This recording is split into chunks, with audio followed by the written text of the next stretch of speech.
Pastor Mark Burns, we are happy to welcome you here, and this is an honor to meet you. Thank you so much for flying here to Rome, and we are happy to welcome you here in Europe once again. So we all know about your mission of spiritual diplomacy. Yes. Could you please share with us a little more about it, and how could you share this spiritual diplomacy here in the Vatican?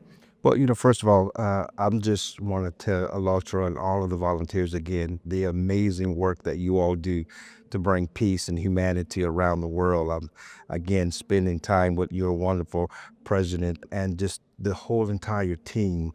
In every continent that I've been to, it's the same. You show nothing but love. And so for that, it means so much that we're working together to push the message of spiritual diplomacy around the world, which ultimately I think we share the same message, the same mission, which is to help end wars and bring peace to every human being, despite the color of their skin, despite their race or their culture or who they pray to or their religion, but that every human being has right to be free. And that's our mission. So spiritual diplomacy does just that. We don't carry weapons, we carry wisdom. We're able to go beyond borders. We're able to go beyond treaties in the name of faith. And so whether I'm speaking with a Hindu faith healer or a Buddhist monk or Islamic imam or Catholic priest, it's all about bringing unity and peace. We call quiet diplomacy. To do what politicians cannot do, to ultimately try to bring peace and stability in some of the most war-torn areas that are in the world. So that's what spiritual diplomacy is. It's not just about talking the talk, we actually do the work. Again, we're leaving here from the Vatican, the beautiful Vatican, Rome here, and we're heading straight to Korea.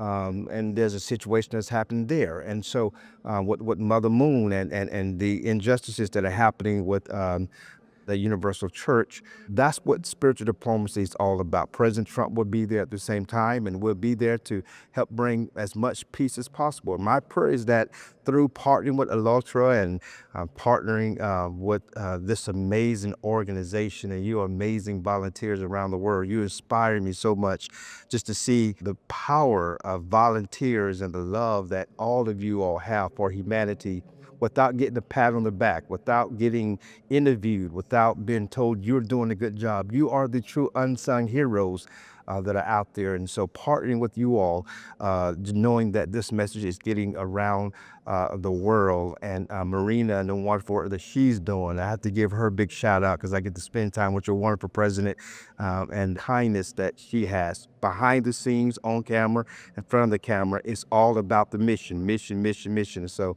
for that, I know that as long as we continue to work, we will achieve the goal of bringing peace around the world. Thank you so much for your words of support to all the volunteers and sharing your plans to travel around the world with your spiritual diplomacy mission. And I'd like to ask you about the World Changers Summit. What expectations do you have? It takes place in Vatican City in the Pontifical Academy of Science. Do you have special expectations from the place? Because it takes place in this sacred place. Well, again, it's just interfaith. Again, special thanks to Sir Professor Androli for the invitation to doing such great event, this 10th annual World Changers Summit that is happening, as you stated, to where world leaders are coming together, world peace leaders who operate in different capacities are coming together to do just that. Talk about how we can push the ball forward, how we can continue to work together. And it is just amazing to do it at such a spiritual place of the Vatican that is one of the center places of Christianity around the world. But not just the Christian faith, all the faiths that come here and pay homage and honor to the Catholic Church, which is the largest Christian church in the world. And so to be partnering with this amazing organization, to be able to speak in such a sacred place at the Pontifical Academy of Science that's happening, it's a huge honor. And I'm just so humbled to be one of the voices that will be speaking. But again, that just shows what ALLATRA does. You guys are right at the center, the heart of bringing peace around the world, bringing world leaders together. And so this is just the beginning because we have so much we got to do.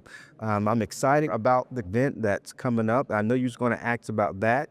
Of course, we have the government shutdown, so we had to postpone the event to a different time. And I pray that we'll be able to get both parties together in Washington, D.C., Democrats and Republicans come together, and so we can reopen the government where, again, world leaders are coming all over the world to Capitol Hill, partnering with ALLATRA and the wonderful things you guys are doing to just bring peace. Talk about spiritual diplomacy. This wonderful pen is on my shoulder here that everybody's talking about. Everybody wants one, so you got to work. You got to do what you guys are doing. Each and every one of you are spiritual diplomats, and you deserve a spiritual diplomat pen. And so, but yeah, this is what this is all about. And to see a smile on the face, to see those who are getting treated illy, to find justice done for them, and to see doing that with one hand tied behind your back as volunteers, that's a very special thing.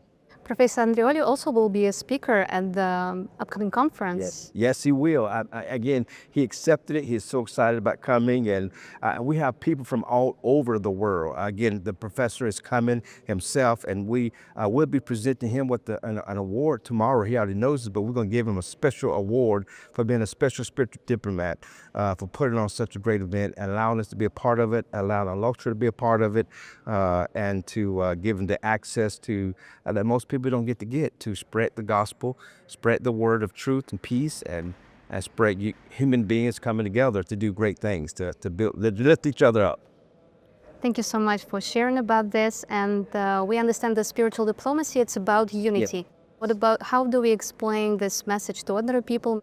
Well, I mean, anybody that is a person of faith and they are praying for their political leaders, regardless of the country you're part of, if you're actively praying for your spiritual or for your political leaders around the world, and you're acting that these political leaders do good by their people, to be reminded that the power they have was designed to help the people they've been assigned to lead, and not push them down, or not to lord over them, or to mistreat them with abuse of power, but to use that power to make life better. And if you are praying for whatever faith you're in, and you're one of those people who are praying actively for your political leaders, then you are a spiritual diplomat. And we want you to be a part of what we're doing, spiritualdiplomats.org, spiritualdiplomats.org. And from there, you discover how you can become a spiritual diplomat. And of course, we will make sure that you get one of these special pins that we have had made. But it's just a symbol to show the world that you are an active person that is a person of faith, but you're also politically minded to help bring peace, and to remind the elected officials that you are to use that power, not to abuse it, but to lift up people, to raise them up from the ashes, to use that power to serve them, that you have come to serve and not be served by the people you've been chosen to serve. That's a nice message. Thank you for sharing.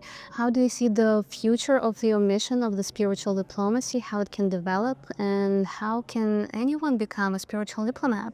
Well, I see it growing. I mean, again, we started in such a short amount of time, but we discovered almost every faith, no faith, have rejected the ideal of becoming a spiritual diplomat. Not one person that I've spoken to, regardless of the faith that they are, have rejected the ideal of what we're doing. And that is creating a network of men and women of all faiths to be able to communicate where their governments cannot communicate, to go where their treaties don't allow them to go, to have conversations on both sides of the aisles, where enemies who are pointing guns at each other, where we as spiritual diplomats can go and have quiet diplomacy. And I, as a pastor, can speak to a Islamic imam and begin to have conversations through faith, and to bypass what the media, because the media is dangerous. The media is absolutely dangerous. The media is part of the problem. The media, they're one-sided. They have their own agenda, and they pit people against each other. Or those of us of faith can bypass the media, and we can communicate directly with each other, and we can see what's actually being said, what's actually happening. That's exactly what happened to Ukraine. How I was able to communicate, bypass what the media has told, the lies the media told to me, and realize what was the truth. And so as I was connecting with Jewish rabbis in Ukraine, the chief rabbi of Ukraine, and I was able to discover what was being said in the media was not what was actually happening on the ground. And so I see it growing more and more and more. They realize that politics is killing people, and politics is hurting people. Whether you are from Sudan, or whether you're from Somalia, or whether you're from South or North Korea, it's killing people because people use the media as a weapon. But for those of us who operate in faith, those of us who operate in peace, those of us who have no agenda other than the least of them, as Paul said in the Bible, have an opportunity to rise up from the ashes. The least of them should be able to eat and have food and have shelter over their house. The least of them, regardless of their educational background, regardless of their race, their color, their creed, their religion, the least of them should have an advocate that will fight for them and allow them to live in peace and harmony. That's whom we're fighting for. And that's the majority of us. That's the heartbeat for the majority of us. A few politicians who make all the money, they don't care about the common man, the common woman around the world. They use faith and religion. They're pitting Christians against Muslims, Muslims against Christians, Christians against Jews, Jews against Muslims. And they keep us in this cycle of hatred amongst each other. When you realize most of us, if not all of us, we want the same thing. We may worship different, we may talk different, we may look different, we may practice our faith in different matters, but that's okay. But that doesn't stop us from loving each other and coming together on a common ground, which is peace, prosperity for all men and all women, bypassing the things that separate us and surround ourselves around the things that unify us. I see it continuously growing and growing and growing and growing. How can people become a spiritual diplomat? Go to spiritualdiplomats.org, and you can learn everything there is about spiritual diplomacy and the wonderful work that ALLATRA is doing. I mean, we're in this thing together. This is a team effort. And so what Marina and the rest of the team, the thousands of volunteers all over the world that pushes this message of peace and love without any type of desire to get recognized. That's what this is about. Politicians, most of them, they only would do nice things just to get recognized.